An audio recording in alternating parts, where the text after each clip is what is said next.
cordial saludo, estimados estudiantes, espero se encuentren muy bien. Mi nombre es Milagro Mata Hidalgo, soy tutora del curso de Biología General, el cual es impartido por la Cátedra de Biología de la Universidad Estatal a Distancia.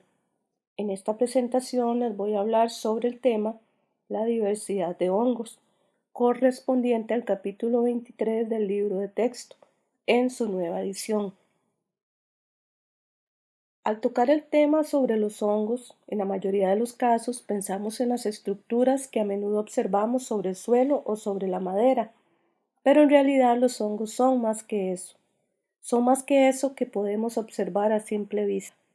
Las estructuras con forma de sombrilla, de orejas, de consistencia gelatinosa, leñosa, etcétera, que observamos principalmente cuando inician las lluvias, son realmente las estructuras reproductoras de los hongos, llamados cuerpos fructíferos.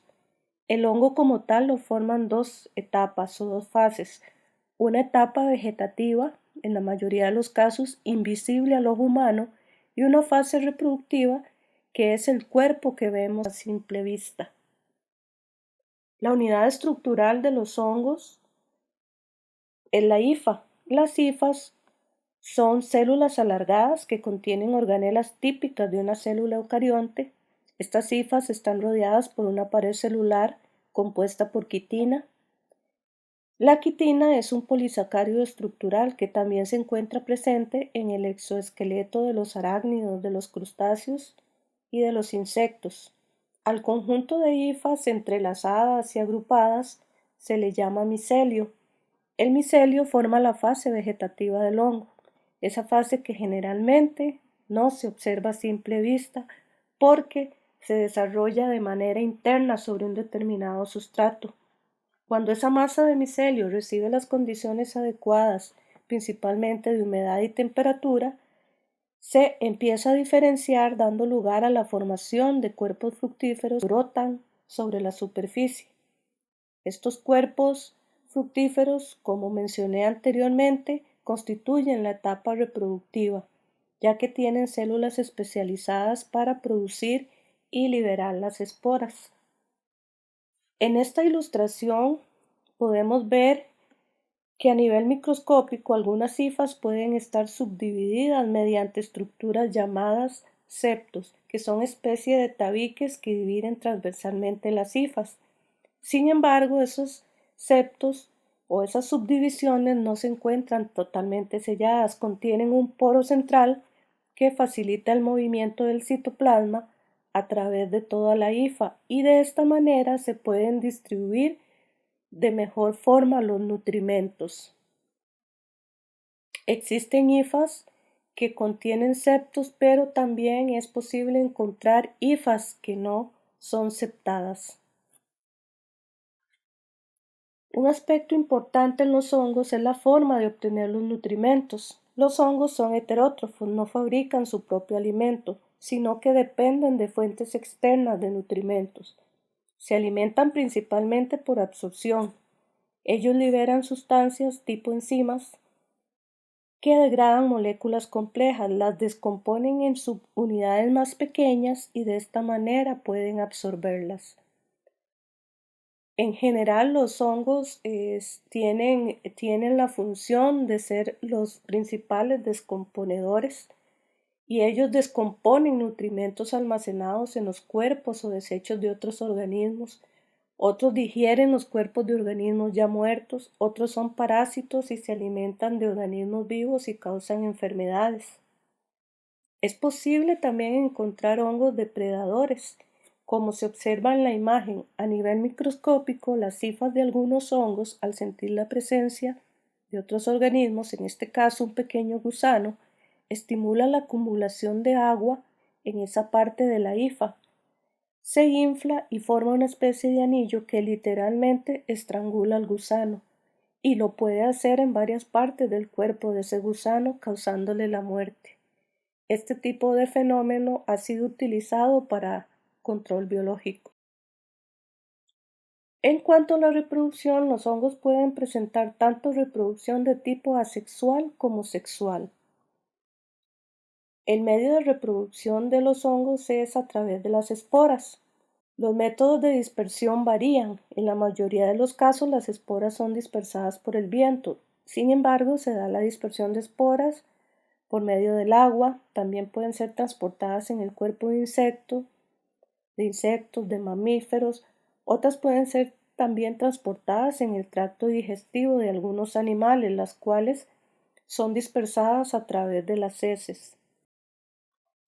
El proceso de reproducción asexual se da principalmente bajo condiciones estables del entorno. Bajo estas condiciones se producen esporas haploides por mitosis y cuando esa espora haploide asexual cae en una superficie adecuada, comienza a dividirse por mitosis y da origen a un micelio nuevo. Ese micelio es haploide y consecuentemente va a producir esporas asexuales. El resultado del ciclo reproductivo asexual es la producción rápida de clones idénticas al micelio original. En el caso de la reproducción sexual en hongos, esta sucede cuando hay inestabilidad en el entorno, cuando las condiciones ambientales son adversas. Al haber formación de hifas a partir de esporas, pueden encontrarse hifas complementarias o hifas compatibles. Se podría hablar de hifas con signo positivo y de hifas con signo negativo, ya que no se le puede asignar el término de masculinas o femeninas. Si las condiciones son adversas en el entorno, las hifas de diferente signo se fusionan, formando luego un cigoto diploide, el cual va a sufrir divisiones meióticas y producir nuevamente esporas haploides que originarán nuevos micelios haploides. Durante la reproducción sexual se da el proceso de recombinación genética, por lo que la información genética del micelio resultante no será totalmente idéntica a la del progenitor. El cigoto que se produce al fusionarse las hifas de diferente signo va a producir las esporas como mencioné anteriormente. Esas esporas se dispersan, germinan, se dividen por mitosis y forman nuevos micelios haploides. Esta ilustración muestra claramente ambos procesos, tanto sexual como asexual descritos anteriormente. Importante resaltar acá que la fase diploide marcada con flechas amarillas al lado derecho del dibujo es bastante corta, ya que rápidamente se restablece el estado haploide. Recordemos que la reproducción asexual se da principalmente bajo condiciones estables del entorno, mientras que la reproducción sexual, donde hay fusión de núcleos, donde hay recombinación genética, se da cuando las condiciones del entorno son adversas. Los hongos interactúan con otros organismos. Tal es el caso de los líquenes.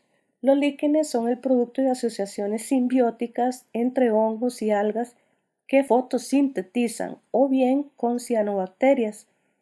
Este es un tipo de relación donde el hongo mediante sus hifas rodea las algas, las protege de la deshidratación y de condiciones adversas del entorno, y a la vez las algas le brindan al hongo carbohidratos para su alimentación. Los líquenes son muy importantes como especies pioneras en sitios alterados. También son utilizados como indicadores biológicos de contaminación ambiental, entre otros. Otro tipo de relación simbiótica importante que forman los hongos son las micorrizas. Esta es una asociación entre hongos y raíces de plantas. Existen más de 5.000 especies de hongos micorrízicos. El 80% de las plantas con raíces forman micorrizas. En este tipo de asociación los hongos pueden rodear o bien penetrar las células de la planta. Tanto el hongo como el árbol se benefician mutuamente. El hongo digiere nutrientes del suelo, absorbe agua y minerales y muchos de ellos los traslada a la planta. Esto es muy importante para las plantas que crecen en suelos pobres y áridos. Por su parte, el hongo recibe los productos nutritivos de la fotosíntesis. En general, las micorrizas mejoran el vigor, la sobrevivencia y el crecimiento de las plantas. Este dibujo representa la punta de una raíz a nivel microscópico, donde del lado izquierdo muestra el tipo de micorriza donde las hifas del hongo forman una capa o vaina en la parte externa de la raíz. A este tipo de micorriza se le conoce como ectomicorriza. Y del lado derecho del dibujo se muestra otro tipo de micorriza, donde las hifas del hongo penetran al interior de las células de la raíz. Este tipo de micorrizas se llaman endomicorrizas. Con ambos tipos de micorrizas se dan los beneficios que les mencioné anteriormente. Otro tipo de relación que establecen los hongos es cuando viven dentro de las hojas y tallos de algunas plantas. Se les conoce como hongos endófitos. Muchos son parásitos, pero una gran mayoría son beneficiosos para las plantas. Existe el caso de hongos endófitos que viven dentro de células de hojas de muchas especies de césped. Los hongos producen sustancias tóxicas o de mal sabor, con lo cual evitan la depredación por parte de animales herbívoros. En este caso, los hongos endófitos están protegiendo a las plantas de la depredación. Una de las principales funciones ecológicas de los hongos es la de ser descomponedores. Los hongos tienen la capacidad de degradar los compuestos de la madera como son la lignina y la celulosa o ambas, ayudando con esto al mantenimiento y reciclaje de nutrientes dentro de los ecosistemas. Los hongos también se alimentan de materia muerta o en descomposición y se les conoce como hongos saprófitos. Los hongos tienen importancia en muchos aspectos, no solo por los beneficios que pueden brindar al planeta y a los seres vivos que habitan, sino porque también pueden causar daños y enfermedades en plantas y animales. Un caso de relevancia es la roya del café. Es producida por un hongo pulverulento, el cual causa pérdidas millonarias en los países productores de este cultivo. Otro ejemplo es el hongo que daña los granos de las mazorcas de maíz. Es el hongo conocido como ustílago que produce metástasis de los granos. Acá los granos crecen como bolsas llenas de esporas y sufren malformaciones. Sin embargo, es un hongo que forma esas bolsas de esporas, es ampliamente consumido en México, es considerado un hongo de alto valor económico en México. Existen especies de hongos que provocan infecciones y hasta la muerte a poblaciones de insectos, ya sea en estado larval o en estado adulto. Debido a esa capacidad, algunos hongos que atacan insectos son ampliamente utilizados en control biológico. El ser humano no escapa al ataque de los hongos. Existen enfermedades conocidas como tiñas o micosis que se dan en la piel, en las uñas, en el cabello y en otras partes del cuerpo humano. Son causadas por algunos hongos de tipo levaduriforme. Existen hongos también principalmente filamentosos que se desarrollan sobre los alimentos. En condiciones de humedad y temperatura adecuada, algunos tipos de moho colonizan frutas, pan, tortillas, etc. Y de allí en adelante inician la descomposición de estos alimentos. Muy importante es tener cuidado con estos mohos porque pueden liberar toxinas como parte de su metabolismo y resultar peligrosas para la salud del ser humano. Principalmente en países con amplia cultura sobre el consumo de hongos silvestres, es importante saber reconocer no solo los hongos comestibles, sino los que son venenosos. Los hongos pueden producir gran cantidad de toxinas peligrosas y llegar hasta producir la muerte a las personas. Una mala identificación y el posterior consumo de hongos venenosos pueden enfermar o incluso matar a las personas. Entre las principales bondades del reino de los hongos es que a partir de un hongo se logró extraer el primer antibiótico, que salvó millones de vidas en aquel momento, la penicilina. A partir del año 1928 se inicia la era de los antibióticos a partir del hongo Penicillium. Actualmente se realizan muchos estudios a partir de hongos para seguir identificando sustancias con propiedades bioactivas para producir medicinas para el ser humano. En temas relacionados con la gastronomía, los hongos juegan un papel muy importante desde tiempos inmemoriales. Su bajo contenido de grasas, su alto valor nutritivo, su potencial terapéutico posicionan actualmente a los hongos comestibles como alimentos funcionales. Los hongos pueden ser tan nutritivos como los alimentos animales o vegetales. Son bajos en calorías, contienen una gran cantidad de fibra, tienen gran cantidad de agua, proteínas, vitaminas, lo cual son un complemento muy importante en la dieta del ser humano. El uso de los hongos desde tiempos antiguos se relaciona con la producción de vinos y de cerveza, proceso en el cual se utilizan las levaduras. Mediante la fermentación de las levaduras se obtienen, por ejemplo, los vinos más famosos del mundo, la cerveza. Las levaduras también son importantes para la elaboración del pan, así como para la maduración de los quesos más caros a nivel mundial.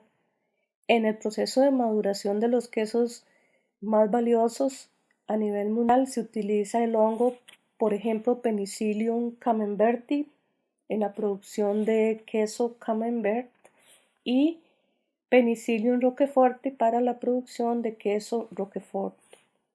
Muchas gracias por la atención brindada. Si tienen preguntas relacionadas con el tema presentado, ingrese a la plataforma y haga uso de la herramienta del foro de dudas.